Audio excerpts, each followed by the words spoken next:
Hey everyone, in this tutorial I'll show you how to edit videos with Runway AI in 2026.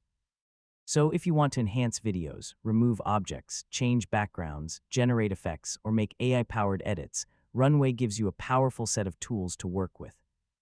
First, sign in to your Runway account and open your dashboard. Once you're logged in, create a new project and upload the video you want to edit. Next, wait for the video to finish uploading and processing.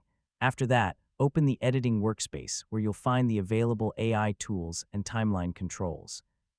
Now review your footage and decide what changes you want to make.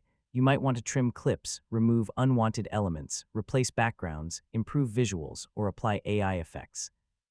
Once you're satisfied with the final version, open the export settings and select the quality options that best fit your project.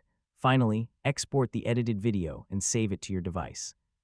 So with a little practice, you'll be able to use Runway AI to edit videos faster and more efficiently.